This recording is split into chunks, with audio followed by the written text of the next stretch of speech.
Learn new skills or learn employable skills. Do both and achieve more. Become an apprentice, a genius decision. Eisiau dysgu sgiliau newydd? Neu ddysgu sgiliau cyflogadwy? Gwna'r ddau a chyflawni mwy. Bydd yn brentis, dewis doeth.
Learn new skills or learn employable skills.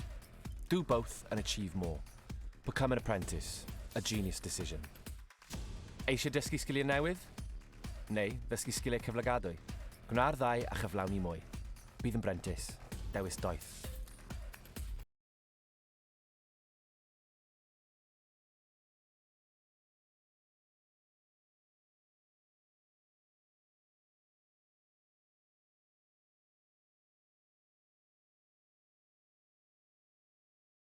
Good evening, guys, and welcome to the Welsh Esports League, sponsored by Apprenticeships Wales.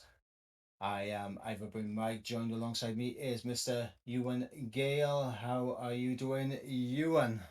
Really good, thank you. Very excited to be here. Yeah, first things first, guys, we would like to sincerely apologise on the massive delay in the start time.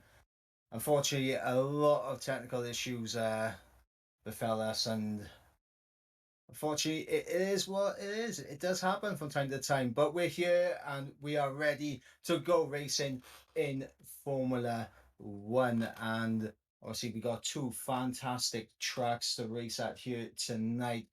Obviously, the first race is going to be at the Temple of Speed. We're heading to Italy for Monza, the pinnacle of top end speed and such an iconic circuit on the track. The Autodromo Nazionale's Monza has been there since the very beginning in 1950. And Ewan, you have seen fair share racing over the days, and can't lie, it's a special track, isn't it? It's a really special track, and obviously all the slipstreaming that goes on, it really does promote some exciting tussles into the chicanes that illustrate obviously the Rettifilo, Della Rosa, great places for overtaking. And for some reason, despite there only being, well, officially 10 corners, but really there's 8 in essence with the braking zones, such excitement is built through the top end speed that the cars and the drivers get to. So yeah, a classic, and what a way to start it off. Yeah, absolutely. And obviously, as you mentioned, Rettifilo, Della Roja, two iconic corners, the Lesmos, where it's so easy to lose the back end on the exit of the second Lesmo. Ascari, what an iconic corner that is. And of course, Parabolica, the final corner around the 11 corner circuit, around a 5.7, almost 5.8 kilometer track in length. And I believe should be just about ready to jump into the racing itself. And yes, we are live in the racing. So let's see what everyone is doing out here in qualifying. Yeah, underway, aren't they? And that is Manic Mechanic we're on board with for the artist. So yeah, it's going to be fast paced, fast and furious. Obviously, a pretty short lap, about 1 minute 20 seconds at the low end, 1 minute 30 if you've had a bit of a shocker. So should be able to get plenty of laps in across this 80-minute session. Yeah, plenty of laps, and we see Manic Mechanic going a little bit deep there, but let's go looking at Evans Joshua for the Robins, and he is a very quick driver. It's one I know very personally, so he's definitely one to keep an eye on in this session. Yeah, all these long straights, you'll see it in the race later on as well. All these straights really put an emphasis on accuracy through the corners, as we see Evans Joshua through Ascari, smooth as you like, and not too much runoff on the outside either. So nicely within the track limits as he goes down towards Parabolica. Emphasis on accuracy to get that punch out of this out the corners. Yep, as Unarmed goes on provisional pole in 19.6, a fantastic banker lap there. As we got Evans Joshua now to the line, and it's a 19.8, so already times pretty close at the top end. Yeah, really close, and to be expected really around this track. As we said, short circuit, not too many braking zones, not too many corners. As we see Fatality coming across a line to start a lap. Fatality just getting himself underway. In fact, actually, no, I think he's just finished his lap as Fatality. Yes, he has. we'll go on board with Drofter, so I believe it's just about crossing the line, and he is going to cross the line with a 19.9. So into the 19s, free drivers already. Yeah, surprised they're into the 19s this early on. Thought it would take a bit into session for that. So good pace being shown already as we get 2 more across the line into 6th there. And yeah, so 7 already within a good period of time. Actually, top 6 within about 2 seconds of each other. Yep, as we're on board with Cam Rules, as a car has lost it through Parabolica. They're losing the back end through the traction, but Cam Rules up to the line, pops up himself up into P5 for the time being with a 20.4. Still waiting for times to come in from Ethan Keyswan, PJ, PW Jones, Hockey, and Colin Reeson. Unfortunately for Larry Wheels, out of the session already. Yeah, as we go on board with KJ Swans, Key Swans going into the De La Rosa chicane. Again, nice and accurate on the turn in, not taking that sausage curve, but still getting a bit of oversteer out of the corner, now into the Lesmo. Yeah, into the Lesmos he goes through Lesmo 1, and very important to get the line right through Lesmo 2, because that is really where you're going to launch it now on the exit with DRS wide open, climbing up to over 200 miles an hour before you break down hard into Ascari. Yeah, it's all about flowing through Ascari, making sure you don't run too wide on the exit. Ooh, close to the track limits on the outside, but should be fine. All about getting a banker in at this stage of the course and taking the pressure off yourself later down the line. If you look at Mechanic with that mistake into the first corner, already got the pressure. So let's see what Keyswans can do as he comes around Parabolica to come over the line. Yeah, and he will cross the line with a 21 flat. So Key Swan's there. A bit of time to find if he wants to be challenging for the prominent spots all the way at the front end of the grid. As I believe we're on board with PW Jones now, who is currently in P12, has no time on the board yet, but he is coming up to Parabolica to set a lap here, and stays a little bit too close to the pit lane wall there. He may have invalidated, but he kept it all together, and he pops himself up into P5. Yeah, nice lap to start off with, isn't it? So we're looking at a few of these, bit of time to save, and those little oversteering moments like we saw with Key Swans, that's where that time comes from. So interesting to see how the drivers adapt through the session as we get a new driver into P2. Yep, and that is Colin R. Mason up into P2 with a 19.7. So at the top, we got Unarmed with a 19.6, Colin with a 19.7, Evans Joshua with a 19.8, and a 19.9 for Drofter. So just under 0.3 of a second separating the top 3. Yeah, mighty exciting already, and this is before we even get the racing underway, isn't it? So, yeah, plenty of action, as we said, thick and fast through this short lap as we look at Hooky coming around the Lesmos. Yeah, DRS wide open once again for Hooky as he is going to come down to Ascari. Of course, the inside curb through the right-hander right here, you get a little bit too much onto that, and even on that left-hand curb on the exit, it can send your car absolutely flying off into the distance, and people are going to be trying to avoid that happening in the race itself. Yeah, they're really set up to hurt you, aren't they, these curbs around Monza? So it edges you and really teases you into going across those curbs. You take too much and you spat out, as you say, as he comes across the line, goes P10. Up into P10 for Hooky, and he, I believe, will be heading back into the pit. So we shall see who we can jump on with for the next final lap. I believe Beef may be on a flyer, if we can hop on board with him. As there we go through the De La Rocha chicane as we come on board into the Lesmos. Fourth gear, obviously, some people switch their gear in for that. Some people like fourth, some people like fifth. Personal preference. I mean, what do you think about the different choices of gearing through these corners? I mean, I usually go fourth just for acceleration, but you do give yourself away to a little bit of loss of traction, a little bit of oversteer if you do that. So you've got to be absolutely perfect if you're going for the lower gear. So I'd understand, especially if you're trying to get a banker in early on, you may stay in fifth and then switch down to fourth, try and get extra time. But you've got to do what suits you. It might be that you get your time in other areas. So it is how it is. Beef around the final corner, then the Parabolica over the line, and we'll go only 12th, 122.3. Yeah, and honestly, there's one man left to set a lap time, and he's on his outlap right now, and I kind of want to go on board with him for a full lap, just so we can take in the full track. So I'm going to jump on board with Ethan right now as Mumford is crossing the line.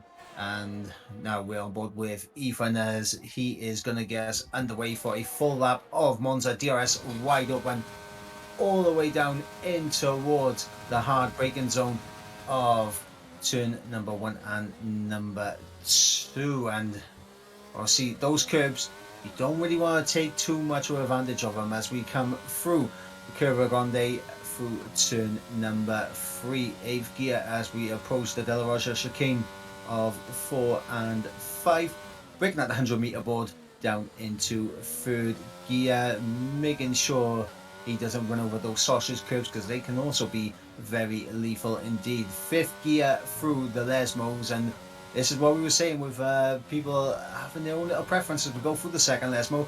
DRS now wide open as we run down to the middle sector split. And what is this going to be for Ethan in the middle sector? It's going to be a 53.1 as we go through Ascari. 5th gear upshifting into 6th so we can try and get a bit more traction on the exit. Then now all the way down in towards Parabolica. No cars ahead of him to hold him up as he breaks down into 5th gear on entry in towards Parabolica, and now is all about the exit, foot to the floor. What's this going to be for Ethan? And he pops himself up into P3 with a 19.7. Yeah, it was a super neat lap. You could see on board, couldn't you, how neat it was as we go back towards Anand, who is currently on pole. He is, almost a tenth up on 10th and a half. So plenty of breathing space. I mean, 10th and a half from Monza is an almighty amount of time, isn't it? So plenty of breathing space and still looking as if he's going to go quicker as well.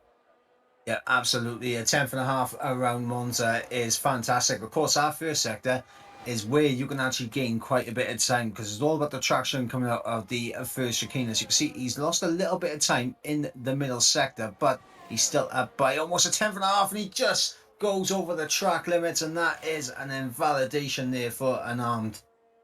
Yeah, but that's what happens, isn't it? Is that you put a good banker lap in and then you can see how far you can push the limits. Exactly what we're talking about early session accuracy earlier on full display there. Back with Ethan third at the moment on his second lap. Let's see if he does complete the lap.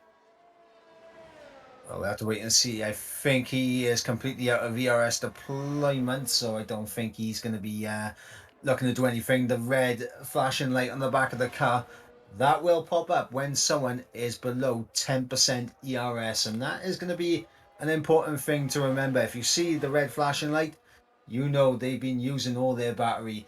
But one man who has quite a bit of battery and he's about to get himself going on a lap is Hooky, as Cam Rolls has retired from the session. I mean, we did see earlier J Fatality. He's currently up in P6. He lost it on the exit of Ascari. We were able to see that on the mini-map, so he falls victim to the Ascari exit curb, and that is one thing that obviously it comes with this track. You have to respect the corners around here and respect the curbs because you cannot take advantage of them whatsoever as Hooky loses a car, loses traction, and around he goes. Yeah, so he'll have to try and get back round, reset, go again. Still plenty of time, just over 4 minutes, so he has got the time to do it, but not the confidence he needs going into the end of the session. Good thing for Hooky though is that he can get himself back to the pits and get himself back out again, and I believe we are on board now with Spliffy, who is currently in P10 on a 20.5, a little bit of an improvement on his lap, and he could find himself up in a very decent position. He's only 4 tenths off J Fatality, so if he can find that time, he looks pretty decent. He does. Did you see the shake he had out of the second Lesmo though as he comes through Ascari now onto the main straight? Plenty of margin on the outside, not risking that track limit penalty, the invalidated lap. So plenty of margin of error for Spiffin as he comes down to the parabolic. Let's see what he can do across the line. Yeah, breaking down into Parabolica, a late downshift into 5th gear, but he's immediately back up into 6th as he comes to the line. Of course, the 2 cars ahead of him have retired from the session, but this is Spliffy's flying lap now. He is just getting himself underway. So into turn 1, 2nd gear, pinching the corner lovely as he has good traction on the exit of turn number 2. Now through Curva Grande, drifting a little bit towards the left-hand side of the track. I thought you'd be keeping it a lot tighter to the inside to really minimise the distance, but as he goes through the De La Roja chicane, still keeping it all valid, and he was marginally up on his time, so let's see if he can find any more throughout the rest of this lap.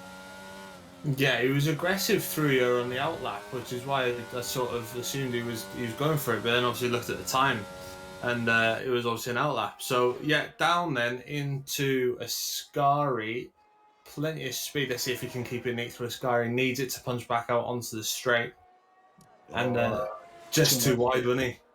It was just too much curve on the inside that just spat him out onto the outside, and that is not what you like to see with the curves. I mean, we do say it is very difficult and that to keep it all in line and on track. Back on board with Ethan, who is currently in P3, coming through the Lesmos right now. He is on a flying lap, so we'll stay on board with him just to see what he's able to do. As he gets a big tank slapper coming up the second Lesmo, and that is going to compromise his top end speed on the run down in towards Ascari.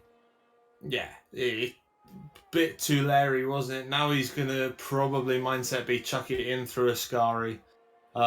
It's not going to be a quick lap. I'd be surprised if it was with that moment. Yeah, that was a big moment indeed from Ethan there, but I don't think he's going to improve on his time, but he does have enough time. If he wants to go for a second run, no, he's going to come off into the pits, and that will be the end of his session. So in terms of the drivers out on track, we do have Mumford Plays, who is on an invalid lap coming through Parabolica. He's getting himself underway, getting himself geared up for another lap, as his Hooky is getting himself geared up for a lap as well. Yeah, what you get at this track, especially because you've got the long straight to start the lap, is that unlike others, you're using a lot of your ERS at the start of the lap, so you haven't really got that opportunity to regather yourself if you do make a mistake and go again straight away. You do have to either come back into the pits for a new set of tyres or do an extra lap, and with the time that they had left, pointless going for another lap to recharge battery, straight back into pits, session over. Yep, and I'm back into the pits, and is anyone going to be able to topple him off the top of the timing sheet here? Believe we're still on board with Hooky. I'm hoping to see any improved times coming from the likes of Evans and Drofters and PW. And Evans there with a 19.4. Fantastic lap there from the man representing the Robins here tonight. That's come from nowhere, isn't it? I mean, we were on board earlier when he had the bit of the squiggle out of the De La Roja, but that wasn't enough time to make that much of a difference. So a stunning lap to finish the session. Yep, as Mumford improves on his lap time, gets himself up at the P11. Can Hooky get himself up into the top 10? No, he's going to peel off into the pits. Anyone else on a lap? We got Drofters coming through now into Parabolica, and he is going to come to the line. Is he up? Oh no, he peels off into the pits as well, and I believe that is going to be the end of qualifying. It is Evans Joshua for the Robins taking the first pole position here. Yeah, stunning lap, as we just said. It was PW Jones just jumping into fourth with his last lap. Good way to finish, and look how tight the times are. Look how tight the times are. Okay, take Evans Joshua out of it, who is on pole. You've then got down to sixth, between second and sixth, split between just over 2/10. So really tight, really exciting prospect for the race coming up. And of course, when it comes down to the race with DRS being activated, that will be a interesting battle indeed. But we'll run you through the order one more time. It is Evans Joshua on pole position for the Robins, and then we have Unarmed joining them on the front row, 2/10 back. In third, we have Colin R. Mason with PW Jones in fourth, Ethan in fifth, Droftus in sixth, Fatality in seventh, Keyswan in 8th, Cam Rules in 9th, and Spliffin rounding out the top 10. And outside the top 10, we have Mumford Plays, Hooky Beef, Manic Mechanic, and Larry Wheels, who unfortunately fell out of the session before being able to get a time on the board. But when it comes to the race, anything can happen in the race. You just gotta be in it to win it, and as long as you don't make mistakes, you can get yourself up the order and back into it. But obviously, after watching that qualifying session, Evans Joshua and Unarmed, the two names to talk about immediately. Yeah, 2 super neat laps is the biggest thing. Get the accuracy right, and they were flying away, weren't they? I mean, Unarmed's lap looked the one to beat for the whole session. Really, it looked as if it was untouchable, 1.5 tenths up, and then all of a sudden, Evans Joshua came with that. That time at the end. So they look like the ones to beat. Let's see what they do at the start of the race, whether they do just try and scamper ahead or whether they decide that being part of a DRS train is part of their strategy. I guess what you don't want to do is stretch away, burn your tyres, and then you're sitting duck at the end of the race. So really, really interesting, especially around this circuit, what they want to do in the first 2 or 3 laps. Yeah, exactly. And of course, a long run down in towards turn number 1 as well provides good opportunities for Colin R. Mason, PW Jones, Ethan and Droftus to have a little bit of a look and see what they can do. But looking at the tyre selection, Evans Joshua going for the red-walled soft tyres and Unarmed going for the yellow-walled medium tyres. So already a contrast at the top in terms of tyre selection. Now, of course, these guys do have to make a pit stop and they'll be pitting at different points in the race. But if Unarmed can keep with Evans Joshua on that slower compound tyre, he's looking good to come back at him later in the race. Yeah, it's a good strategy. I think that what he will have to do, though, is keep speed, because if he drops too far back and then Evans Joshua gets the quicker times on the swap over as well when he's come into the pit, then that could make that strategy, that alternate strategy, completely redundant. So critical in the first 4 or 5 laps here that Unarmed can keep pace, and of course. Colin R. Mason as well on that same strategy. A fairly even split through the field, actually, between the soft and the medium tyre. Let's see how long they can hold up whilst pushing. Yeah, absolutely. As you mentioned, a very even split across the field. Some opt in for the red wool soft tyres, some opt in for the yellow wool medium tyres. No one opt in for the white wool hard tyres. And of course, I probably would recommend to avoid the hard tyres around here in a 25% race. But of course, we do have 13 laps of racing as these guys are now approaching their grid spots. As you see, everyone weaving to kind of put heat into their tyres because they do not want to be starting this race on cold tyres. No, Evans was really aggressive with his weaving down the straight there to get the heat in the tyres. Actually, Unarmed less so on those mediums. So I think the ones to look out for here are PW Jones, Ethan as well on the softs into turn 1 with soft tyres off the line. Yep, definitely one to keep an eye on. Obviously, we've got Droftus and Ethan in 5th and 6th, who could get a nice little slipstream down in towards turn 1 as we wait for those 5 red lights. And the lights are out and we are underway as it looks like a good start from Colin and PW Jones. Unarmed again, swamped at the start as we go down in towards turn number 1.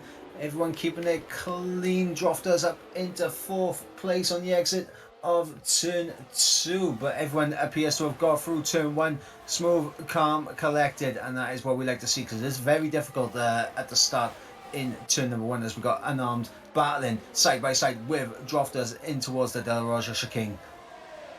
Yeah, so close, and they're still going into Les mode before an arm sort of takes the high ground, if you like. So those medium tyres were no good for him off the line, really was swamped. Colin Mason did go through on the medium tyres, so maybe just a sticky start for unarmed. PW Jones into the top 3, but now needs to get going with his soft tyres, get in front of Colin Mason and scamper down the road. Yep, as I see predictions in terms of like a pit stop window. So obviously on these soft tyres, I can't see anyone stretching them out more than 5 laps on the softs and that before making the switch onto the medium. So for Evans Joshua, this has been fantastic at the top end because he has pulled 1.3 seconds away from the pack. But obviously his teammate Drofters all over the back of unarmed. Yeah, what Evans Joshua has got as well is that he hasn't got the turbulent air, is he? So I know they're much reduced in this spec of car, but you know the dirty air does hurt your tyres. He hasn't got that. He might be able to eke an extra lap out and just take away the advantage of those medium tyres by 1 lap as well. So that's a little secret weapon, if you like, that he's got in his strategic playbook. Let's see what he does. A beautiful gap already, 1.6 seconds. PW Jones now under pressure and loses a spot to Drofters there on the run down in towards the De La Roja chicane, but he gets a nice exit out the De La Roja chicane and he's down the inside into the first Lesmo. This is dangerous stuff, and Drofters gives the position up. Classic Monza, switch back in through the chicanes. It's all about what sort of drivers we got. Someone off in the background. It was Key Swans. Yeah, unfortunate for Key Swans off in the background, and it's going to be a long race for him. But unarmed, after setting such a fantastic lap, he seems to be right in the mix of it and getting a bit scrappy with Drofters. You've got PW Jones now on the back of Colin Mason, and he is just waiting for that DRS to get activated. There's Evans Joshua 1.7 seconds clear at the top of the 22.2 fastest lap so far, and he is pulling away. Flying nicely, crucially for unarmed on those medium tyres, really struggling to stay within that DRS range to PW Jones. That could be his race done if he can't stay in that DRS and get sort of under attack from Drofters. Yep, and Drofters is keeping right behind him, and PW Jones is keeping right behind Colin R. Mason as well. So, in terms of using his soft tyre as well, PW Jones is using his soft tyre as well, because he, apart from Evans Joshua, is looking good. As Mumford Plays, who I believe is dropping for the order, he is around, and he has lost a lot of positions there. Quickly having a little peek to see if there's any wing damage whatsoever, but doesn't appear to be on the camera angles that we're seeing. So unfortunate for Mumford Plays, but he has to get himself back into the swing of things, not lose it, because we've seen so many times where drivers, they make a mistake and then they lose their head. Yeah, it looks like he's back up to pace, and actually looked like Larry Wheels just went a little bit wide into Ascari ahead of him as well as we go back up towards the front. There's PW Jones all over the back of Colin Mason. DRS will be wide open down the straight into the Rettifilio. See if he makes a move down the inside, and should be pretty simple, yeah, before the braking zone. Yeah, before the braking zone, he wants to make sure he doesn't outbrake himself. And he actually able to cover that off very nicely indeed. Now he's up ahead of Colin. One thing I did notice, though, Drofters going for a early pit stop strategy, as I believe there's a bit of carnage in the back. Yellow flags in sector 1. Not sure what went on there, if someone may have missed their braking point and just travelled a little bit too far in towards turn 1, but everyone seems to be going okay so far.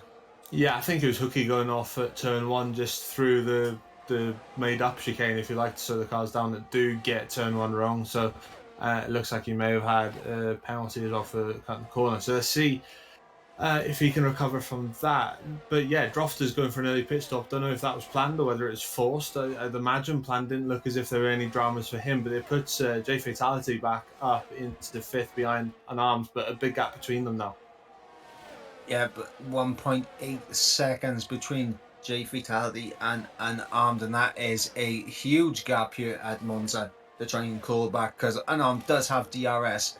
As you see, PW Jones is setting fastest lap after fastest lap, and he is trying to close up to the best of his abilities on Evans Joshua before having to make that first and crucial pit stop as he funds it the pits. Yeah, what's bad news for Evans Joshua as well is the fact that because of PW Jones's speed, he's pulling the two medium tyre runners behind him along with him. So Conor Mason and Unarmed just sitting in the DRS, almost NASCAR style, slipstreaming down the long straight and allowing the other soft tyre runner to pull them towards the leader. Yeah, and honestly, a bit of an interesting little update I just clocked there. Obviously, Ethan just coming out of the pits, but I believe Drofters may have had a little bit of damage, may have had a front wing change there in the pit lane, because he is 5.5 seconds off of Ethan when he was ahead of him before coming into the pits. So he's lost a huge amount of time in that pit stop strategy. Yeah, that makes sense. If it was wing damage, that changes about that time, isn't it? So, yeah, bad news for Drofters. He was going strong in behind and armed, but of course his problem is another person's gain. So, Ethan jumping above Drofters. Let's see what they can do as we got two pit stops up the top of the board. Yeah, and let's see what the pit crew is like for the Robin team. And Evans Joshua, quick as you like, takes those tyres off and chucks a fresh set on, and now he can get himself underway. I wonder how good the undercut will be for Ethan, though. He's coming through Parabolica, I believe, through the middle, through the mini map, but on board with Unarmed, who's all over the back of Conor Mason. These two, of course, started on the medium compound tyres, and now they have no one to hold them back. They don't, and this is critical now. Do they fight each other at this stage of the race, or do they just help each other out? They know that they've got to keep up the speed because the two in front of them had pitted. They're going to be on fresher medium tyres. They're going to be quicker at this stage. So they've got to help each other out at the moment and get all of their fighting done later on in the race. Yeah, absolutely, and I couldn't agree with that more, as we have a yellow flag in Sector 1. I believe that's Manic Mechanic was lost his car through the first chicane, but we're staying on board with this battle because I believe there could be a lead switch here, as Unarmed, he is close enough to Colin to potentially get the run on him in towards turn number 1 with DRS wide open, as he is gaining, but I don't think he's gaining enough. No, he's not, and it's not the time to do a dive bomb. Maybe later in the race if we're getting towards the end of the lap, but that was pretty much Colin Mason's corner there, so easy enough. Help each other out, keep the slipstream going. Interesting to see though, Evans Joshua, PW Jones in lovely clear air, about 3.8 seconds between Larry Wheels and Evans Joshua, so plenty of space for them to get the laps down that they need to maintain position up the top when the pit stops shuffle through. Yeah, and obviously with Evans Joshua, he does have that little buffer there right behind him with PW Jones for when Colin Unarmed put on this set of fresh wet-rolled soft tyres. But one thing we did notice, of course, through the Curva Grande, Keith Swan unfortunately retiring from the session. So hopefully it'll go better for him in the next race, as I believe there is a yellow flag in Sector 2. That possibly might have been either Larry Wheels or Mumford Place. Larry Wheels has lost a lot of time to Evans Joshua there, so I'm presuming Larry Wheels might have had a bit of a moment. Yeah, looks like there's Hookie's without a front wing as well, I believe. So maybe could have been connected as into the pit comes Unarmed. Yep, Hookie with no front wing, Unarmed into the pit lane. Fatality into the pit lane. Colin stays out for another lap. Of course, on this game, it is very interesting with the pit stop strategies, because, of course, not only do you think about the undercut, as Hookie has picked up a 5 second speed in into the pit lane time penalty. But not only do you have to worry about whether people go for an undercut on you, it's the question of, is the undercut actually worth it on this game? Because it does take a little bit of a time for the tyres to heat up as you get Evans Joshua going for a move on Larry Wheels. He's going to look around the outside of the De La Rocha chicane. Surely not. Surely not. As a take to the escape road there to avoid further contact. And the 2 into 1 in that corner just does not work whatsoever. It doesn't, of course. Larry Wheels on the racing lap, of course, doesn't have to get out of the way, even though you're thinking, well, Evans Joshua is the net leader of this race. Interestingly, to your point, though, about the undercut, unarmed coming out in front of PW Jones. Remember, PW Jones was 2 places ahead of him as Evans Joshua gets a penalty. Yeah, that was a 5-second for gaining the position off the track. Me personally, I think that's just a racing incident, and I don't think that one should be should hold. It's a bit that is a bit harsh from Codemaster. So believe that one, if submitted, would be looked at and probably taken off. But we have an arm now all over the back of Evans Joshua on those soft tyres, and he's going to cruise through and up into the race lead. Yeah, so that is the strategy working perfectly, isn't it? And look at Colin R. Mason as well on the back of PW Jones, lurking on those soft tyres. I think this is the strategy to go on. Yeah, and what we have now is a tantalising 4-way battle for the victory here. All of them within DRS of each other, unarmed up ahead on the soft tyres. We have Evans Joshua. While he does have that 5-second time penalty, we can presume that that would be a penalty that would be looked at in terms of a removal after the racing is done for the day. So he's still trying to fight for position. You got PW Jones right there in DRS as well. He's also on the medium compound tyres. And then you got Colin R. Mason. Once those soft tyres cook up, he is going to be cooking with gas. And I believe that is Drofters who has gone in the back. And does he have his entire front wing on? I believe he's missing it. Yeah, I think he is, which is bad news for Drofters. So second issue for him in this race, we believe. Puts Cam Rolls up into P7. So I tell you what, looking at the times on that last lap, J Fatality's starting to creep into contention as well in P5. He's 3 seconds down, but he was 4 seconds down about a lap and a half ago. So plenty of pace for him.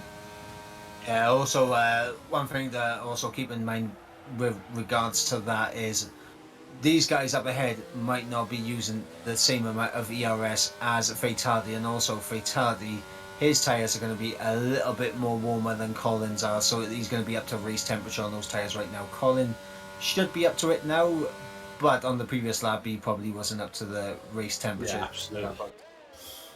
Absolutely. Still tight at the front, still all within DRS, but Evans Joshua just hasn't got that answer, is he, with those medium tyres? Can't get the punch off the corner, can't get anywhere near when he needs to.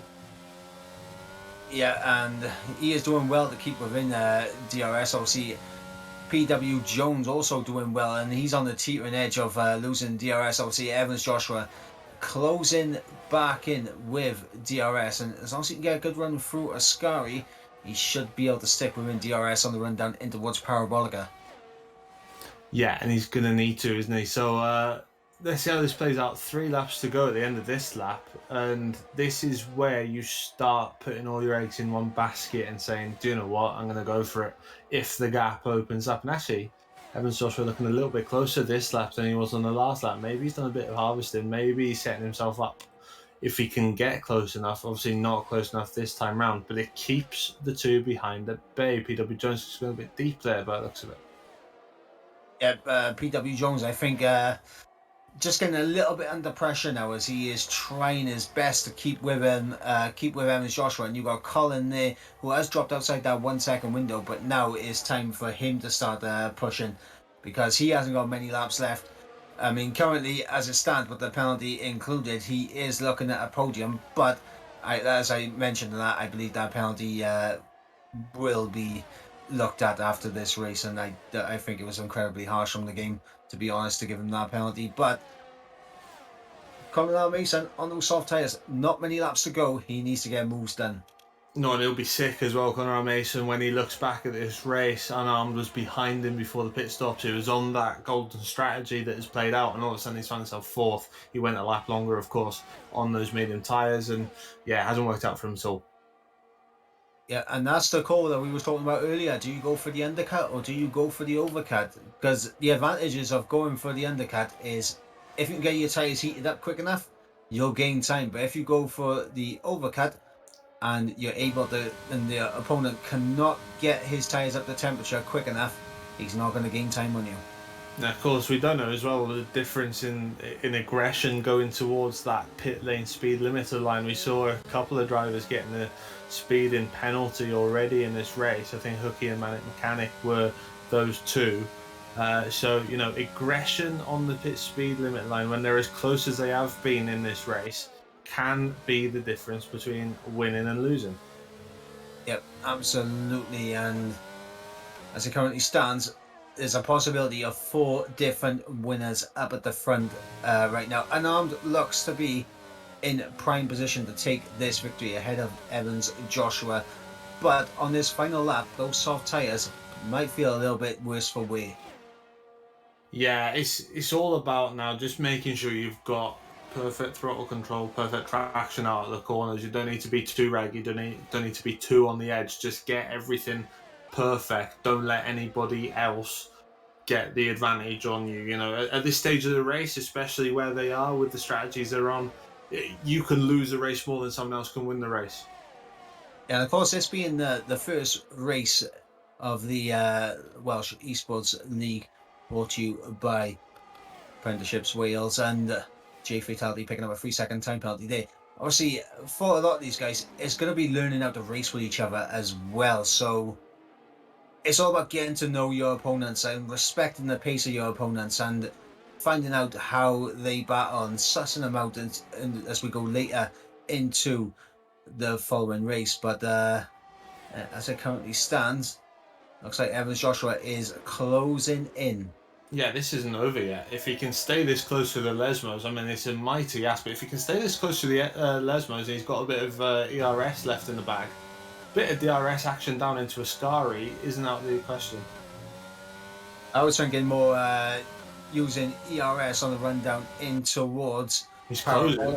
But he is closing, and he is close enough to maybe have a look. As he has a look down the end, can't get it done. But does he get the better exit? That's the question. He's going to have the slipstream. He's going to use his ERS. You see the red flashing light on Unarmed. He is out of ERS as well, as he is gaining, but he's not gaining it close enough. It's all about Parabolica for the final time. Lap 13 of 13 is going to be Unarmed, who is going to take the victory ahead of Evans Joshua, but a very close battle towards the end. One more lap, and it would have been it. So it was Unarmed from Evans Joshua. Of course, the penalty drops him down. We think that'll be rescinded. So PW Jones P3, Colin Mason P4. Yeah, beautiful car positioning from both drivers. It has to be heading to Ascari. Looked for one moment like that space was just running out down the inside for Evans Joshua. Good defence from Unarmed, and in the end they managed to sort it out nice and cleanly and came across the line together. Great racing. What a way to start the campaign off. Yeah, exactly. A fantastic way to start the campaign off, and a big victory there for Unarmed for the Dragons. Interesting to see as well now going forward how that dictates strategy calls through the campaign. Will they all try that medium soft strategy through the calendar, or will it be circuit specific? I have a feeling it'll be very circuit specific, and it also depends on your qualifying as well, because we saw a few unfortunate qualifying mishaps there from a couple of people, Larry Reels being one of them, where he wasn't able to get himself going immediately, but he does cross the line, and we'll run you through the order one more time as Beef finally comes across the line, and he will collect P14. PW Jones gets the in-game driver of the day. Obviously, driver of the day for Monza. Who do you reckon we should promote that to? I'd go unarmed. I mean, Peter Jones's start was lightning, wasn't it, from P4 on the grid down into the first corner. But unarmed, dropped back at the start. It wasn't a great start, but he fought his way back through. Perfect strategy, getting the job done when he needed to. And, that defence on the last lap was pretty sublime into Ascari, and clean as well is a critical thing. It wasn't anything dirty in there. So, I think you've got to go with the race winner. Yep, unarmed gets he doesn't get the in-game driver of the day, but he gets the driver of the day from us. And looking at the results, it is unarmed who takes victory ahead of PW Jones in second place, Conor Mason in third. Evans Joshua, we believe, will have that 5-second time penalty removed, so he'll move up the order. In fifth, we have Ethan in fifth, and then of course sixth with the fastest lap is J Fatality, as we got Camrose in seventh, Drofters in eighth, Spliffin in ninth, and Mumford Plays taking that final point playing position, so he does pick up a point here tonight at Monza. You see, for a couple of those guys at the bottom of the top 10, a few issues, but they kept going, kept their heads, and they got the reward for it with a few points. So, key is just keeping your head and keeping on going if that does happen. Yeah, absolutely. And of course, what we'll do now is we shall have a nice little discussion about that race, because obviously coming into this race, a few drivers now, obviously I know quite a few of them personally, so I know what they're capable of, but a couple of drivers out there surprised me. Unarmed's pace surprised me. PW Jones's pace surprised me. And you know what? Even Ethan's pace surprised me. So I think we could be seeing a massive scrap throughout the entire length of this championship. Yeah, and strategy-wise for me was really interesting to see that those on the soft tyres that pitted early didn't get the pace they needed on the medium tyres, even though they had a nice gap from their first stint and lost ground. But then on the flip side, unarmed and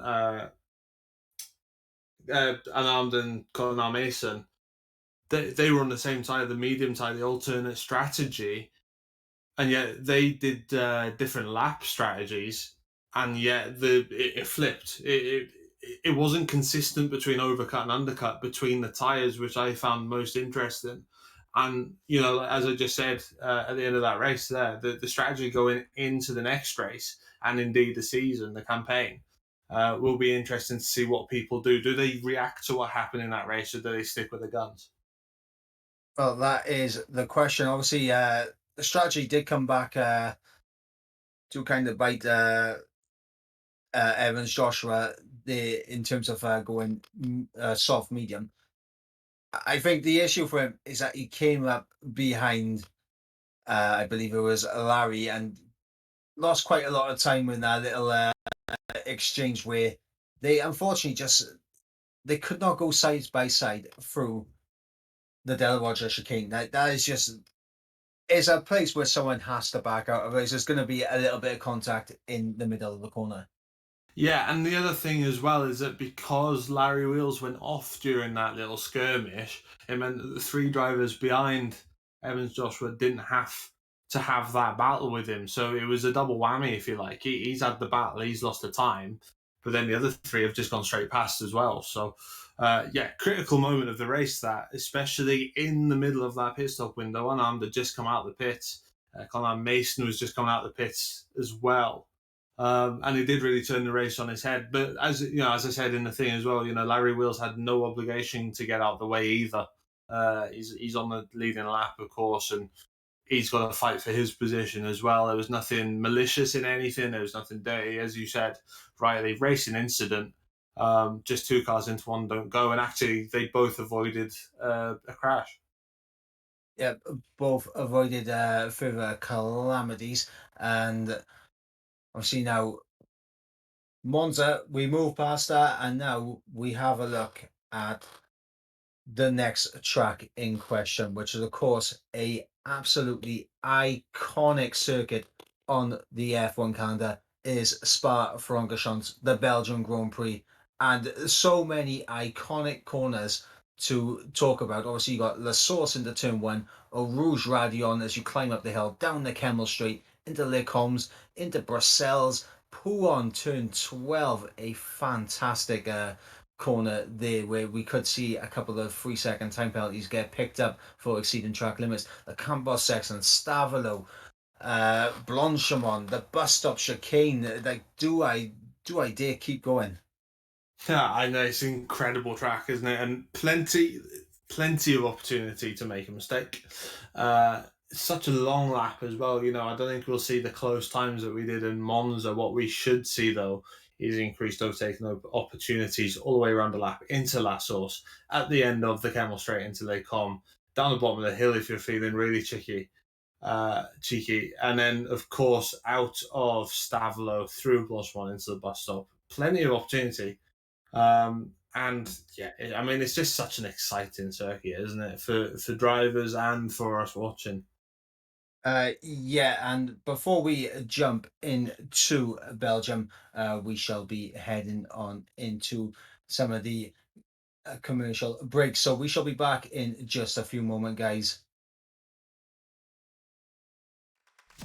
Learn new skills or learn employable skills. Do both and achieve more. Become an apprentice, a genius decision. Eisiau dysgu sgiliau newydd? Neu ddysgu sgiliau cyflogadwy? Gwna'r ddau a chyflawni mwy. Bydd yn brentis. Dewis doeth. Okay, we are back, and obviously the first race in the back. We now head to the second race of the Welsh Esports League, brought to you by Apprenticeships Wales. And of course, it is Belgium. It is Spa-Francorchamps. I believe this track still has the record for being the longest track on the F1 calendar. 7-kilometer circuit. And it's been in the F1 since the inception back in 1950. So it has been around for a long time in various shapes and forms. But of course, this one is what we are all accustomed to, and honestly, we've seen some fantastic racing going on in the past year, and we're looking forward to seeing a bit more of that tonight. Yeah, it's very rare that a circuit makes you a little bit scared through some corners on the game, let alone in real life. And you know, coming up at Eau Rouge in the wake of a car in front, and you lose the front a little bit. I mean, it does get a little bit harem-scarum. So that's all to come in the race. Of course, not so many of those issues in qualifying. This is back to making sure you can get a cleanly executed lap. And if you can do that early in session, you sort of unleash the chains a little bit and get on with it in the second half of the session. Yeah, absolutely. And see, Ethan is the first man out on track, so we'll stay on board with him for his entirety of his flying lap. He's on an out lap now, and obviously, when you're on an out lap, in your mind, you're thinking, okay, which corners am I going to struggle here with? Which corners do I need to watch out for? How are these curbs going to affect the way that the car performs through each corner? Because I know for a fact some of these curbs, they will just absolutely spin you around. And of course, we're coming up to one right now in the combo section. You get a little bit too much onto that inside curb there through turn 13, and you can go around. Yeah, it's a problem, especially through Stavelo as well. You want to just cut the corner as much as you can, possibly, but those curbs will spit you out. So it is very much risk and reward. If you can get it right, you're getting a tenth or two around a circuit like this can be absolutely valuable. So, yeah, as you said, Ethan first out into the bus stop. Now let's see what sort of lap he can do. Yep, and we'll stay on board with Ethan for the entirety of this lap. DRS wide open on the run down in towards turn number 1. La Source braking just after the 100-meter board. Second gear, kissing the apex there, and on the exit, short shifting up through the gears to get the best traction as we run down in towards Eau Rouge and Radion. Eau Rouge at the bottom of the hill, Radion as we climb over the top. where it is very easy to pick up an invalidation there. But now onto the Camel Straight, DRS wide open, plenty of overtaking opportunities to come through here as we head into Le Combs as fourth gear. Almost getting a little bit too greedy with the inside curve there, but he's able to hold it all together very nicely. Now in towards turn number 10, Brussels is a never-ending corner, really, as you're going through there. And now into 11, the corner with no name, fifth gear, holding it through nicely there for Ethan. Now into Huon, as seventh gear is the gear of choice, and you can see there he almost drifted a bit too far wide and almost picked up the invalidation, but he kept it together as we go into the compost section.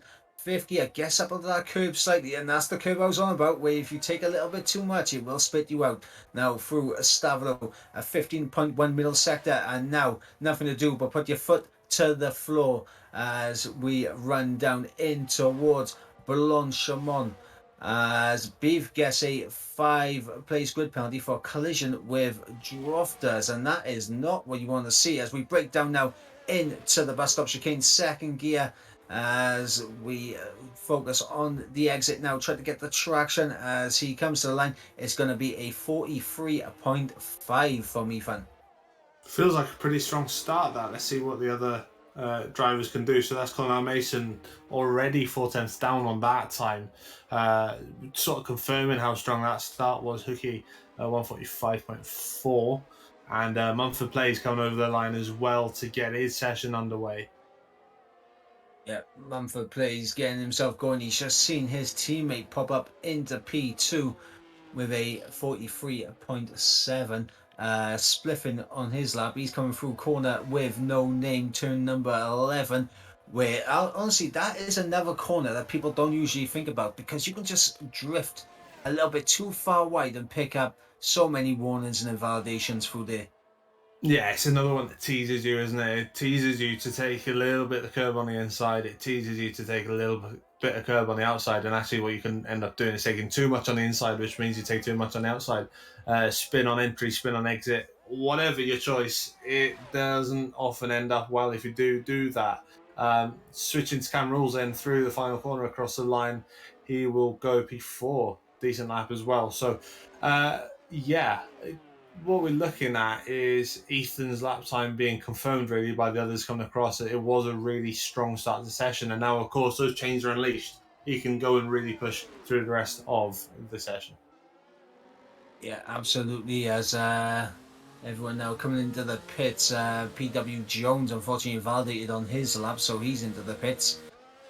Looking around to see who else could potentially be on the lap, as we got Ethan into the pits. Evans Joshua there on a invalid lap as well, so he's probably going to be peeling off into the pits. Of course, this is such a long track as well. You can't really afford too many invalidations here.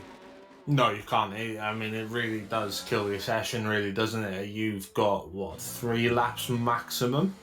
I'd imagine 3 flying laps maximum with the time it takes to get around. So every second is crucial when you're out there. And the problem is between Eau Rouge and Radion and the no-name corner, Pouon, the exit of Fania, the exit of Stavlo, and the bus stop, there's so many opportunities to just get a little bit too greedy and lose a lap that really it is all about discipline and self-discipline, mental awareness in the cockpit. So a lot of chances for you to ruin your qualifying up as we go with Unarmed on an out lap.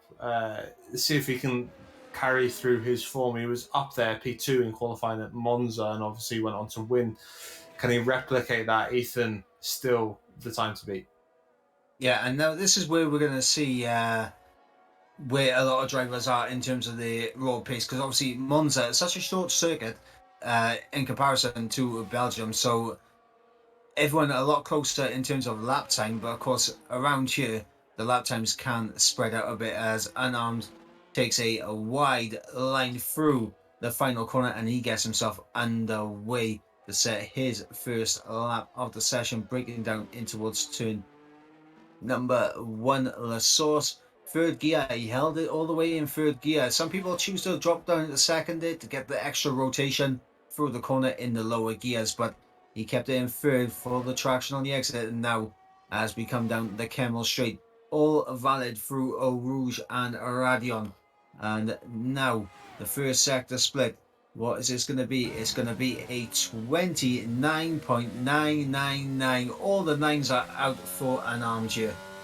Yeah, and he was really, really careful through Lecon. Not a lot of curb at all on the inside of the right-hander.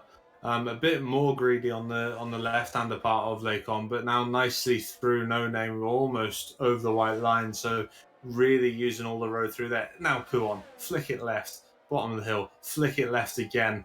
Keep the speed going through because you need to carry that down into the final chicane. And this is where you just cannot afford to get on the curb. If you get on the curb, the rear end is rotating around you. A bit of traffic up in front. This comes down towards Stavolo. Need to get your traction perfect here. Use a bit of the curb on the outside. Don't take any on the inside. You'll end up spinning into the gravel on the outside of the corner. Now on the run into Blanchimont. Doesn't want to catch that traffic into the bus stop. No, definitely not. And he does avoid it. It does compromise his run into Blanchimont just slightly, but it's a flat out corner. You don't really lose time through there as we go through the bus stop chicane to the line.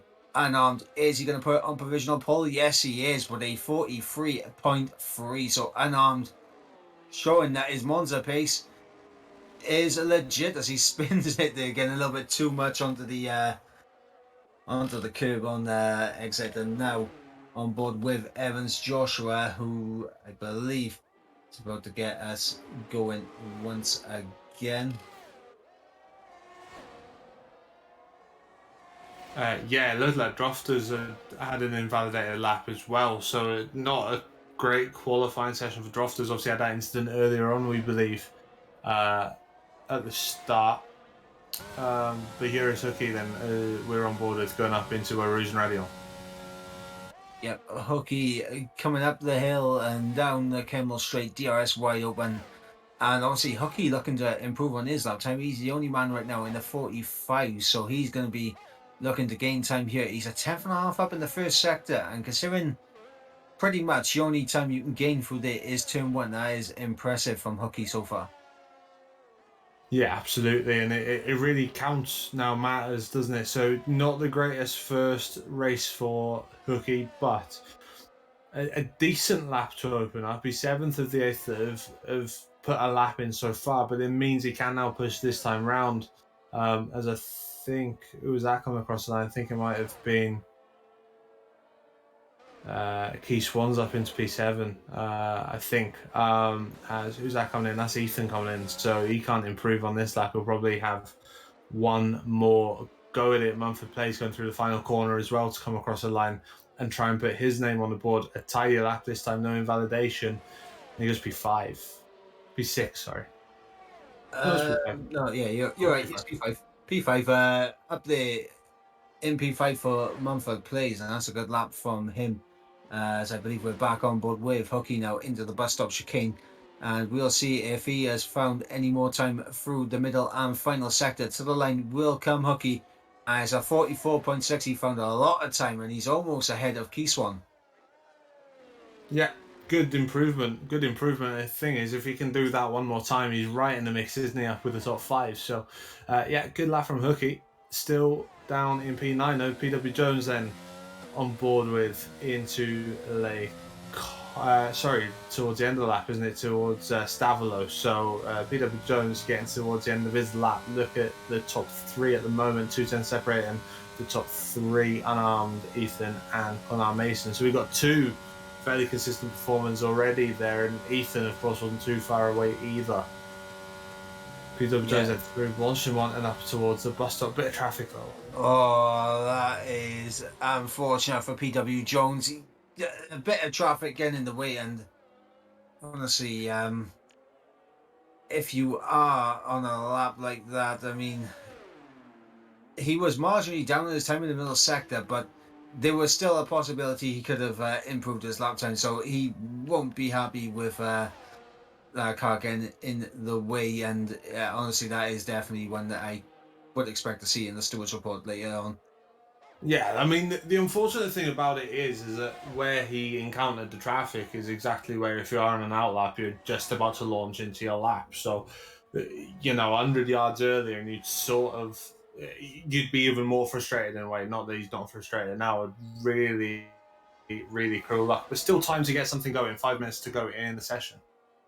Yeah, absolutely. There's still time as we are on board with Cameron's currently up in P7 on a 44.5. So he's going to be looking to try and climb himself up the order. We're still waiting for lap times to come in from Evans, Joshua, and Drofters, as well as Spliffin, Larry Wells, and Beef. So 5 people yet to put a lap time on the board. And I did mention that this track can literally take quite a lot of invalidations to actually just hit it on the head and absolutely nail it. But will they do it with their final run? That's going to be the question. Just over 4 minutes to go as Cam rules through the middle sector, nearly 2 tenths up. This could potentially get him ahead of PW Jones, which will make that little bit of a block at the end of the lap a little bit more painful for him. Yeah, it would really rub salt into the wounds, wouldn't it? So Cameron's gone into the final corner. Get the brake in right. Yeah, he did. Nicely through the bus stop chicane. And across the line, Cam Rules goes, or stays P7. Stage P7 is so close. 4 thousandths of a second between Cam Rules and PW Jonesy as Evans Joshua is getting himself underway. So let's stay on board with this because he was at the front in Monza battling up with an armed Colin and PW Jones, and he needs to get himself up the order again here now, and he's going to have a little bit of work right there from the Robin pair. Yeah, I love that. I'm surprised we didn't see a little bit more of it in Monza, to be completely honest, as he goes into Lake Holman. So nicely orchestrated by the Robins there. So down then into the second part of the lap we go. This is where it gets a little bit twisty. You've got to be patient. Don't invalidate your lap time by running wide. No curve on the inside. Nice and disciplined as he goes down towards P1. Yep, and through P1 6th gear, the gear of choice for Evans Joshua. You're trying to keep it completely on the lap. Of course, when you're in 7th gear, you can drift out to the very edge, and 8th gear, you don't really want to be through 8th gear through P1. But Ethan up into provisional pole position with a 43.2, an incredible lap here as Evans Joshua 15-1 in the middle sector. This could be there or thereabouts for Evans Joshua if he can keep it all together. Yeah, the problem he's had though is because he's had invalid laps already through this qualifying session. He's been so well behaved with the lines. He didn't use anywhere near all the road through P1. Now it's the final corner. Let's see if he can put himself up into the run-in. At least it's a lap that's completed for him. Comes across the line and goes P3. Yeah, and that was a very good lap from Evans Joshua, and you saw it was very tame as well with the track limits. Yeah, I think honestly those invalid laps earlier might have cost him because he just didn't have the ability to play aggressive with it really. Yeah, and I think what we just saw there, unfortunately, Evans Joshua was trying to return the favor to his teammate, but unfortunately, unarmed was ahead of Drofters on track, and by the time unarmed passed Evans Joshua, he could not return the favor to Drofters in terms of the slipstream. Yeah, it's a nightmare for Drofters. It's really not been a good session for him. But again, if he can get time on the board at least and get up the grid a little bit, a nice sort of spread of times there. So if a lap goes in, he could get into top 10 and at least give himself a chance in the race.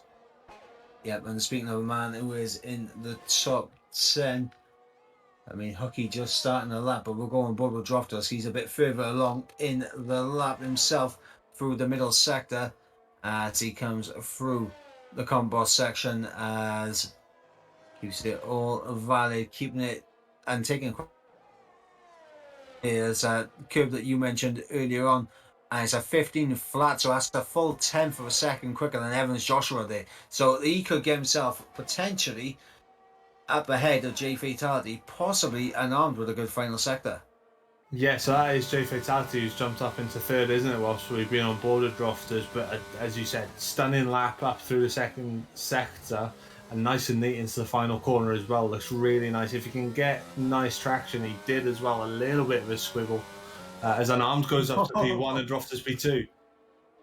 Unarmed right there. I mean, Drofters was on for a pole lap, but unfortunately for him, Unarmed just ahead of him says, "Thank you very much.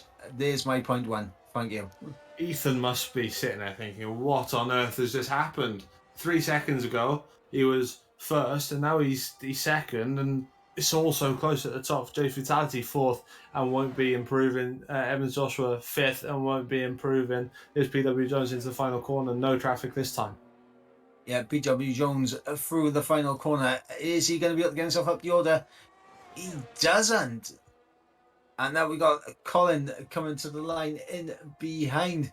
And he improves and goes on to provisional pole position with a 43 flat. What a lap time there from the man representing the Pirates. Where has that come from? I mean, that is a stunning lap at the end. He was up there all the way through a session, but he was never challenging for the top spot. So a stunning way to finish the session there for Colin R. Mason, and carrying his form through from race one, and he would have been angry with how that finished. So nice way to bounce back, put himself on pole for the second race. Yep, a fantastic lap from Colin. And I'm not sure if anyone is going to be able to challenge that. Obviously, Unarmed and Drofters just finished their lap, so they're going to be coming into the pit shortly as we got Spliff into the line, and he is unable to find time on that lap. So I believe that will be the end of the session. Colin R. Mason with a last lap effort to get pole position by 0.03 of a second. Going to be in for another classic then, aren't we? Because, everything I said about it not being that close because it's a much longer lap has gone straight out the window.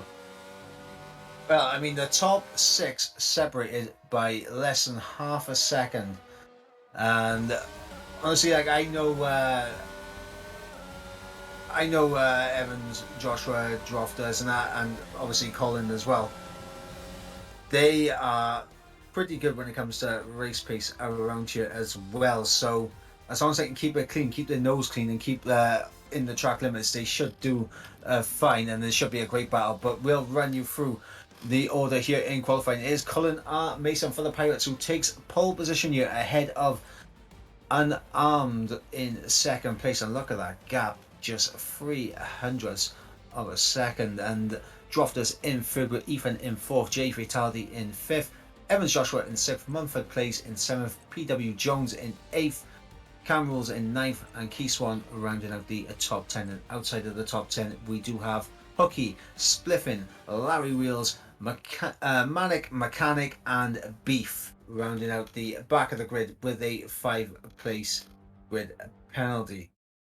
But he's at the back, so it doesn't matter for him. Yeah, and that was from the contact early in the session when it was Drofters, I think it was. So Drofters recovered nicely from that. And yeah, what a session. They're so close again up at the top. And I guess we're going to start talking about strategy again now, aren't we? Yes, we are. And of course, this track being a lot worse on the tyre weight than Monza. So could we see hards come out to play? I wouldn't imagine so. I think this would still be a soft medium, but the sauce would drop off, I think, a bit quicker here than compared to Monza. And the other thing you've got to remember is that there is more chance to lose a little bit of time on the hard rubber through the middle of the lap than you did have at Monza. So not as much slipstream and not as much DRS at play. Of course, you have still got the long run through Blanchemont. You've got the long run down the Camel Straight. But that middle section of the lap may just make it harder for those starting on the mediums to stay in touch. What it does do, though, is present the option of flying on the softs at the end. So really difficult choice to make. I think I'd be going soft medium. Yeah, I would be as well, as we are on the formation lap now. So now we get an actual chance to potentially have a little peek at this and see the tyre strategy. And once again, it is checkerboard. Everyone is opting for a nice balance up and down the grid. Interestingly, though, Evans Joshua on the mediums after what happened in the last race. So he has had a change of heart. PW Jones, though, still on the softs, but he may just be looking to make a few positions up after his slightly more difficult qualifying. Yeah, he's going to be looking to try and make moves early on. You've got Fatality and Ethan on the set of the soft's going to be trying to get ahead of Drofters, and on Colin on those soft tyres is going to be looking to try and get away ASAP. And honestly, it's a smart strategy from Colin.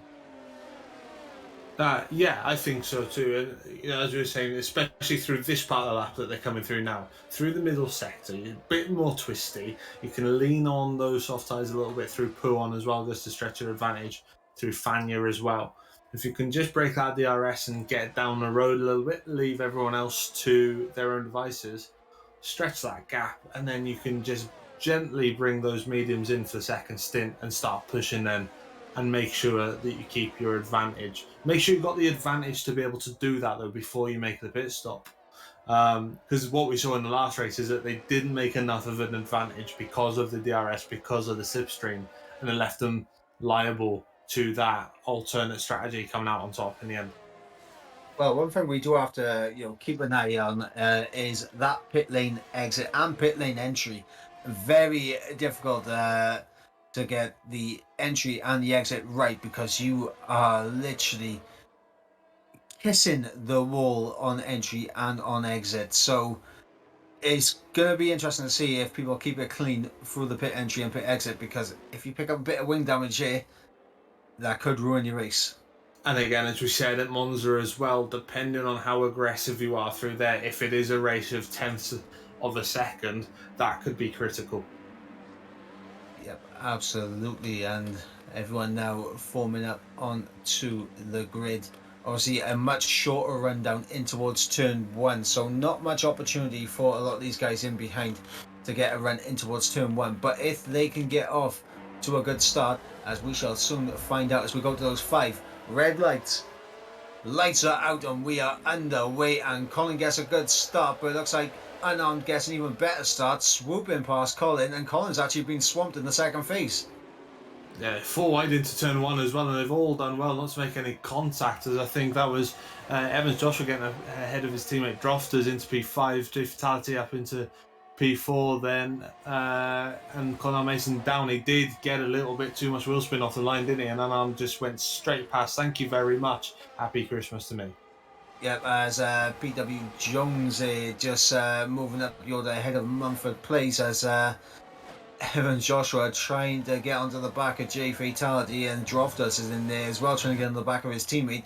Could we see an inter-team battle going on here, as we got Ethan over the back of Colin. Colin goes a little bit deep, and they're still side by side, as we just saw it on the camera angle. Side by side they are, but it looks like Colin may have just came out on top there, heading into Puon. Yeah, I'm back in the field as well. Keith Swans and Cam Rules were side by side all the way through. I think Cam Rules has actually made the move into Puon of all places, as Keith Swans actually loses that to Manic Mechanic as well. So, and he's lagged out the session as well. Yeah, he has. Yeah, so that's a nightmare half a lap then to start this for Keith Swans. No luck at all.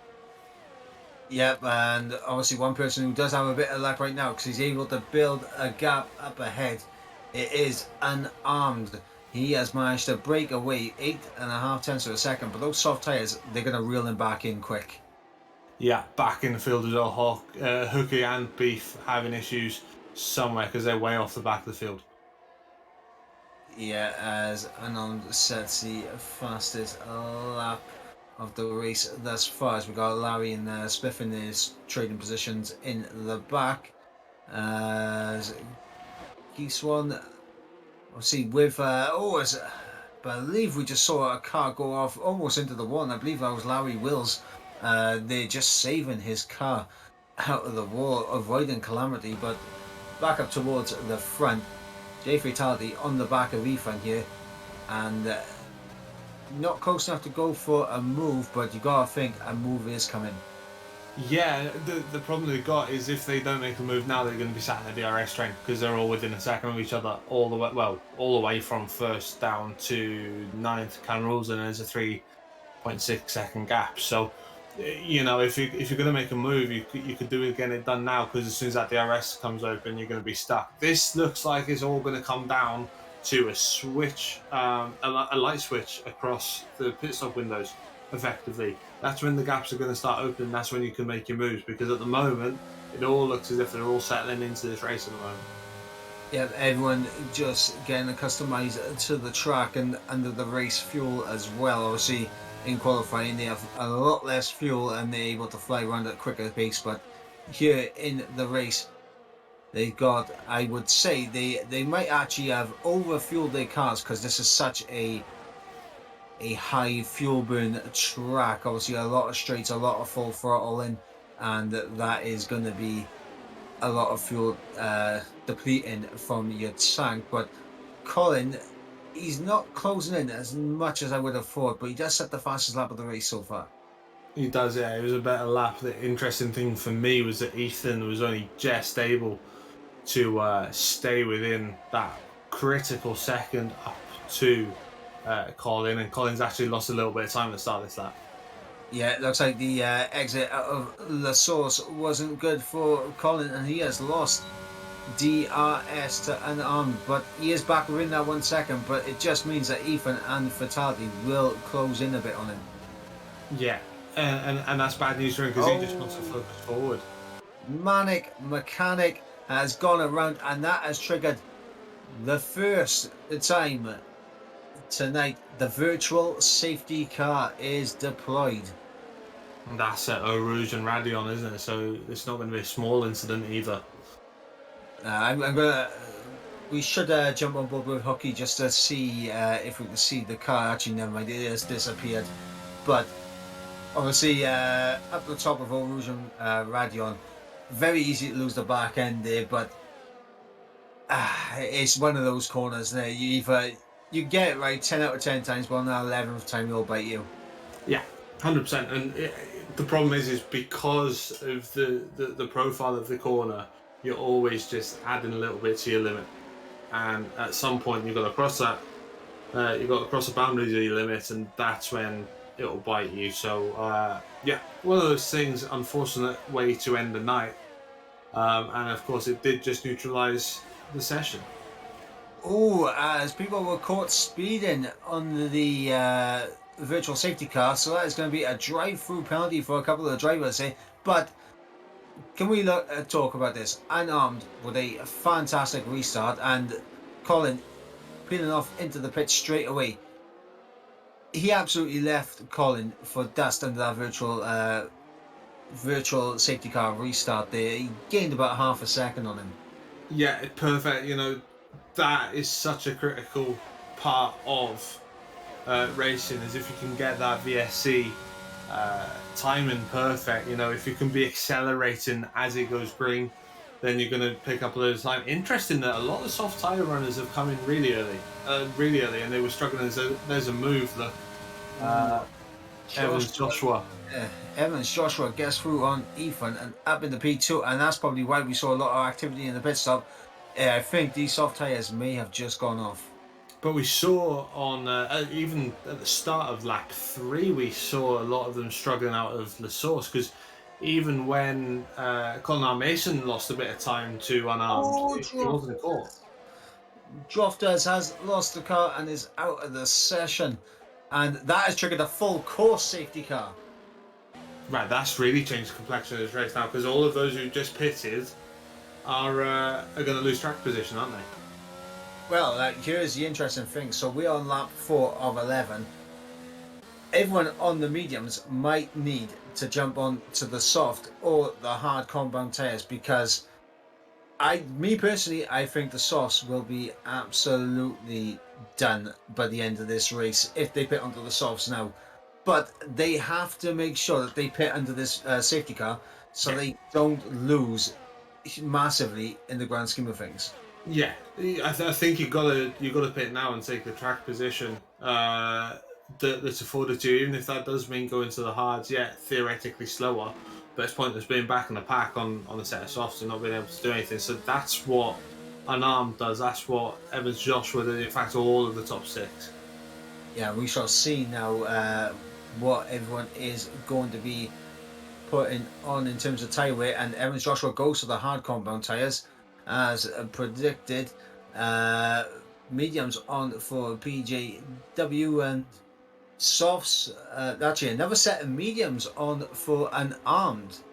So he's gone medium. He has to make another pit stop. That's is that a mistake or is it just a bold call? Is it aggressive? I'm confused. All right, well, just have everyone informed now that is watching the stream right now. So, in terms of the rules, you do have to pit onto two different compound of tyres.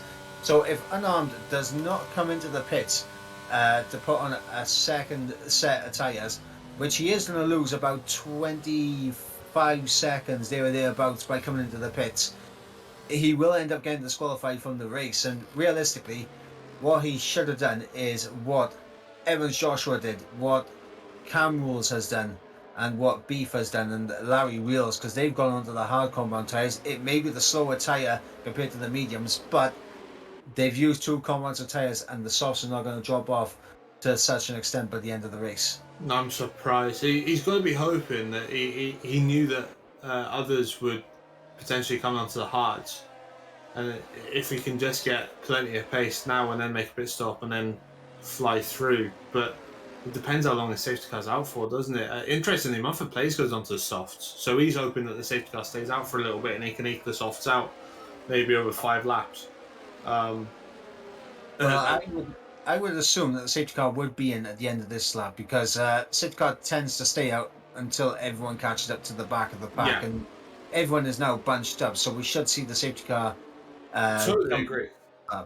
Totally agree. But I mean, if your Mumford Plays, you need it to stay out on the lap.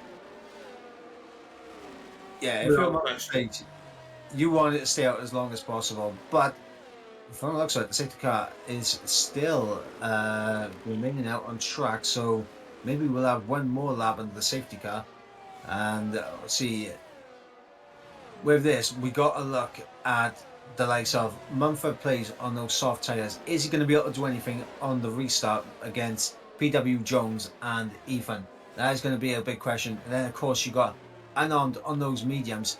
He needs to minimise what we know is going to end up happening. He needs to make another pit stop. So he has to go like the wind here and build as much of a gap as possible to maybe try and snag some tail end points at the end of this. Of course, one man who unfortunately did not see the checker flag dropped us is the cause of the safety car. And I tell you what, it was No Name that claimed them. The exit and No Name. It's so easy to do, and we were saying about the different curbs that can catch you out that corner, but how has it changed this race? Incredible. And all sorts of strategies now going on through the field. There's two stops, there's hard tyres, there's a soft tyre in there. I don't know how he's going to make that soft tyre work. I can only imagine that it'll just sit in the slipstream, sit in the DRS, and just take it easy and try and eke those tyres out. They probably won't be too aggressive and try and make moves, because as soon as he does that, he's going to be hanging on for dear life at the end of the race. So Mumford Plays with a really intriguing play to go on to the softs. I would be happiest at the moment, especially with the safety car, just allowing them to keep a bit of life in those medium tyres. I'd be happiest if I was Ethan here. Yeah, Ethan right now in prime position. Obviously, the big threat behind him is PW Jones. If PW Jones gets a good restart and puts him under pressure early on, they could already lose distance on Evans Joshua, and it could be too little too late before they can catch him up again. But then, of course, you got Mumford Plays in the mix on those soft compound tyres, and he could get spicy with those two ahead of him because he has the best grip out of the three of them so far. But those tyres, we anticipate will drop off at the end of this race. Yeah, we saw those softs struggling after about 3 laps, but obviously they were on heavy fuel load. So the fuel load's going down. Those softs might be able to do a little bit more, and crucially, the safety car stayed out long enough for him to have that slight little sliver of hope. So fascinating end to this race, safety car in this lap. Yep, safety car is coming in this lap, so Unarmed will back up the pack. He is the virtual Burt Milder as he controls the pace. He becomes a safety car. And now for Evans Joshua, for Ethan, for P.W. Jones, Mumford, and the rest of this grid, it's all about reacting. That is what it's all about now, as Evans Joshua needs to react perfectly to keep with Unarmed on this restart. And we shall see if he is going to be able to do that. They're both warming up their tyres, trying to get as much heat as possible. And I believe Unarmed has gone already. And he has caught Evans Joshua a little bit napping, but not completely sleeping. But Mumford plays as well. He looked like he was almost on the back of P.W. Jones, but P.W. Jones he was just about to fend that, but he looked under pressure from Mumford plays on that restart. J Fatality on the back of Colin Mason as well for P7. Of course, Colin, a quick driver who's going to be looking to try and make his way through the field. He's got Cam Rules ahead of him, so that will be an interesting battle to see brewing, as well as Mumford plays now on the back of P.W. Jones, and P.W. Jones on the back of Ethan. And you can see Evans Joshua has broken away from these three already. Yeah, crucial for Evans Joshua with those hard tyres. He needs to get a little bit of a gap, and hopefully he can stay with Unarmed as well. Unarmed at the moment, knowing that he needs to pit again, is Evans Joshua's biggest friend if he can help tow him along. Well, I don't think he wants to do that because he's already broken away out of 1 second, as Evans Joshua knows that he needs to keep up. Of course, at this point in the race, there is no DRS, but by the time we come on to lap number 9, I believe the DRS will be activated down the Kemmel Straight. So for Evans Joshua, he needs to make sure he sticks with Unarmed here. Yeah, and it's what we were saying during qualifying about how the strategy was going to play out. That middle sector critical for those on the softer compounds, because those mediums were absolutely demolishing those hard tyres through the middle sector. Ethan and P.W. Jones closed in, and Unarmed pulled away from Evans Joshua there, so not ideal for the man in second place.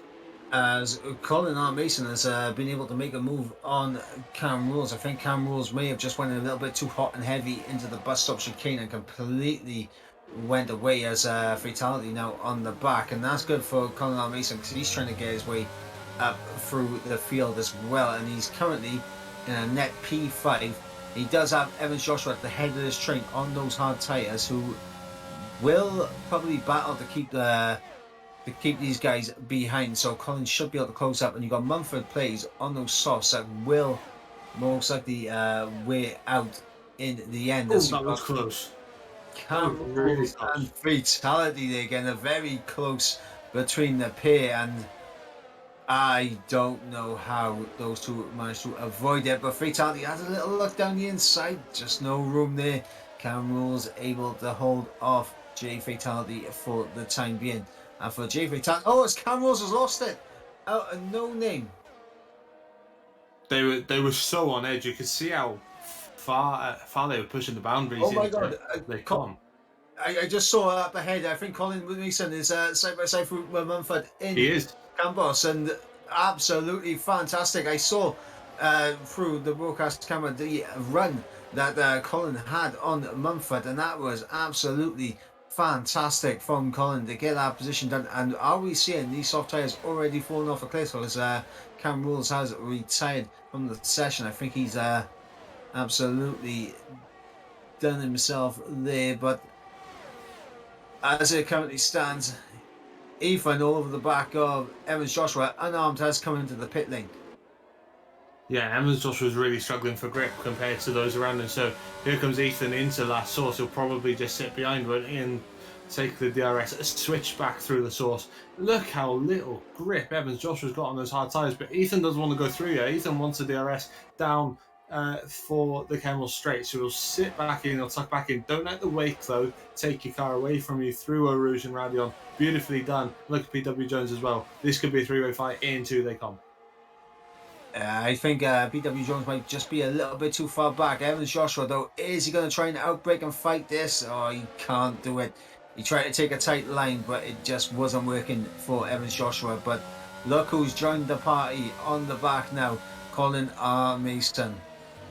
Yeah, and he needed it after the unfortunate safety car timing. Really ruined his strategy, having pitted early off those softs, and look again, struggling for traction up in front. Evans Joshua through an 09 down into Pouan, really struggling to control that car on the hard tyres. Yeah, unfortunately, the safety car did not work out for Evans Joshua, Cam Rules, or not Larry Wheels down in 10th place, because he's under pressure from an Armed who's just come out the pits on fresh soft tyres, and that is going to be a difficult challenge for him to keep at bay. But as we have Fatality, as Mumford's lost it in front of Fatality, and Fatality has gone around as well. Wow. That's so unfortunate, especially through Stavler. You don't see many lose it through Stavler, but we were talking earlier about those curbs on the outside, and if you get a bit greedy, they can take you around. But still, especially at this stage of the race, a bit of a weird accident, and so unfortunate for Jay Fatality. But still up in P8, still got points available to see what damage he has. Yeah, and of course, if he has enough damage, he might have to peel off into the pits. I mean, I think Mumford might have got away with it. Actually, no, he has gone into the pits, and he's going to put on a fresh set of soft tyres. Obviously, we're on lap 10 of 11. It is Ethan that leads the way ahead of Evans Joshua in second place, PW Jones in third, Colin R. Mason in fourth. Obviously, in terms of who's battling up at the top of the standings, obviously, with an Armed all the way down there in ninth place, the fight at the top is really between these three in second, third, and fourth, because they were in the top four in the first race, and they appear in the top four again this race. Yeah, it's already cream rising to the top then, but now it's all about whether PW Jones can get in front of Evans Joshua for second on those medium tyres. Ethan managed to do it pretty simply, to be fair, and this is where those hard tyres are struggling most compared to those medium tyres. Through this middle part of the lap, it's allowing those medium tyred runners just to get on the back before the DRS run down through the first sector.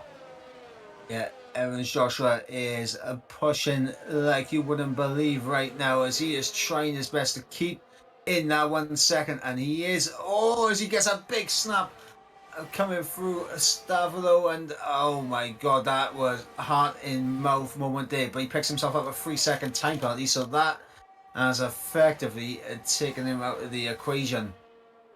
Yeah, again, a bit unlucky when you're having a massive moment though. It's either that or you're in a wall. Here comes PW Jones right up to the back under braking. Constantine effect through the final corner, and Colin R. Mason right there with them as well. Yeah, as PW Jones should be looking for a move, but does Ethan actually allow Evans Joshua to have DRS? And it looks like he is going to allow him to have DRS, because as long as Evans Joshua is in between PW Jones and Colin, they can't bother Ethan. Yeah, it's a good play. It's a good play. It's situational awareness, really switched on. It's the last lap as well. Don't give them any opportunity. Of course, you've got to make sure that Evans Joshua doesn't make a move on you as well, but he's got so little grip on those hard tyres, he's hardly going to put a dive bomb on you. So really switched on thinking there from Ethan. Should have cemented his place up the top. Just got to keep it clean now. Yeah, absolutely. And obviously he does have a lot of pressure building up behind him. Evans Joshua right there, PW Jones right there, Colin R. Mason right there. Mumford plays out of the session with a 5-second penalty for speeding in the pit lane.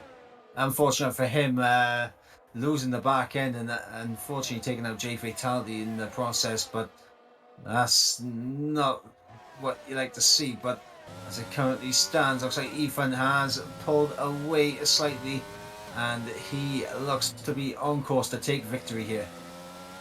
Yeah, and well deserved as well. Made his way through all the chaos that's happened and really controlled it then after getting past Evans Joshua. So a well deserved victory here for Ethan. Yep, absolutely. Ethan doing fantastic. For Colin and Evans Joshua, they will be hating the safety car right now, because I think that hurt both of them more than it helped them. But through the final corner, for the final time, it is Ethan that takes victory ahead of PW Jones. Colin will take that final spot on the podium. Evans Joshua with that 3-second time penalty before she drops down into fourth. But two very good races from him so far, up in the top four in both races. Spliffin in fifth, Keyswan in sixth, Hooky in seventh. Fatality will cross the line in eighth, but he will lose out to an armed who unfortunately made the crucial error in double pitting onto a set of the mediums, and that is what happened. He looked completely in control until the safety car, until he put on a second set of mediums.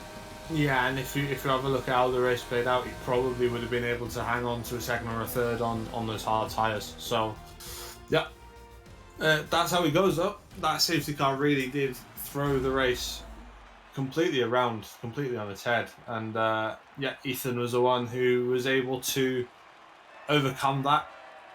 Of course, a little bit of luck with how the tyre strategies worked out as well. But yeah, top spot. Race 2 of the campaign, and we can see which drivers are up the top and battling this one out. Monza and Spa really seeing the cream rise.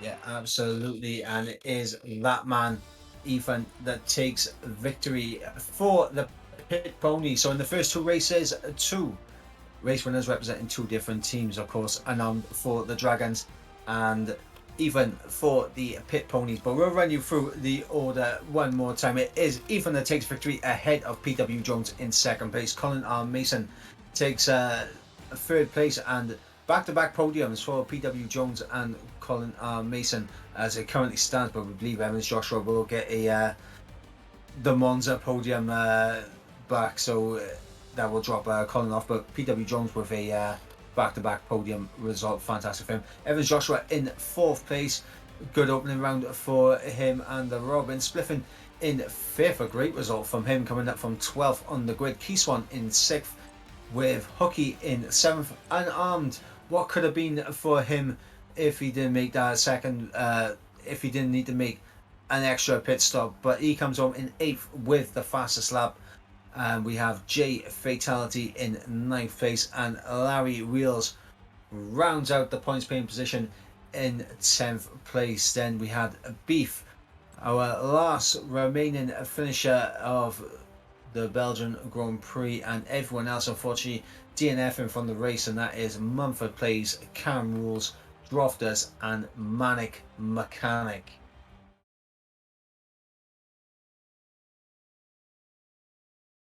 I tell you what, a very interesting race, group of races that we've seen tonight.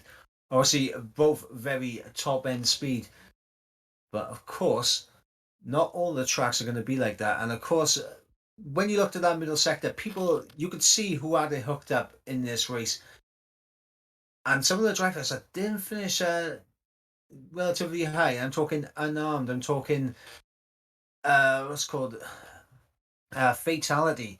Mumford, Cam Rules at one point, Drofters at one point. These guys had the middle sector hooked up, but the one mistake and it all goes away. Yeah, I think Unarmed was the one who will really be kicking and screaming about that one. But the pure pace is there for Unarmed. Yeah, saw it in Monza, saw it in Spa as well. So quality pace and race pace crucially. What I would say is, to be fair, a lot of the racing that we saw was very, very clean, very, very exciting. So that really whets the appetite for the rest of the campaign to come. I think a really exciting prospect for the rest of the season. Yeah, and of course, next week for the third and fourth race, we do go to two very different circuits to what we had tonight. Tonight was all about top end speed. Next week is going to be about your mentality, because we have the circuit Paul Ricard as we go to France. And for the fourth round, we head to the nights, we head to the streets. It is Singapore. We go to the Marina Bay Street circuit.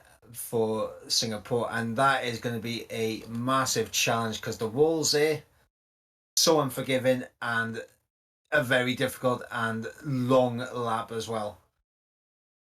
And it's really interesting to see, actually. I mean, two classic high-speed tracks tonight.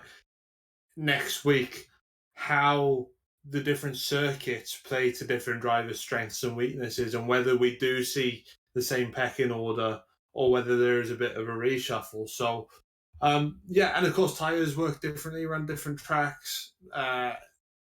Strategies could go up in the air. We've seen safety cars play into the mix tonight as well. So, so much can happen, and will it be unarmed at the top of qualifying again? Evans Joshua up at the top of qualifying again. We saw Conor Mason getting really unlucky in both races through the pit stop window as well.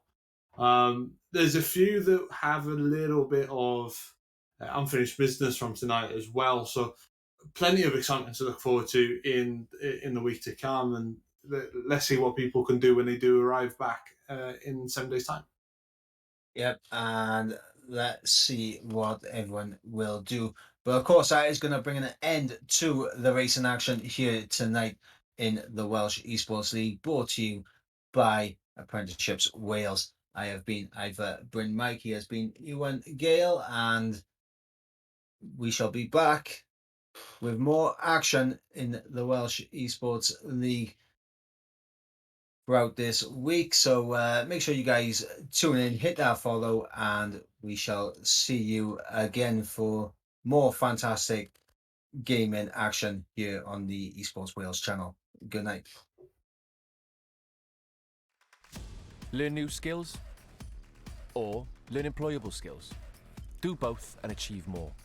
Become an apprentice, a genius decision. Eisiau dysgu sgiliau newydd? Neu ddysgu sgiliau cyflogadwy? Gwna'r ddau a chyflawni mwy. Bydd yn brentis, dewis doeth.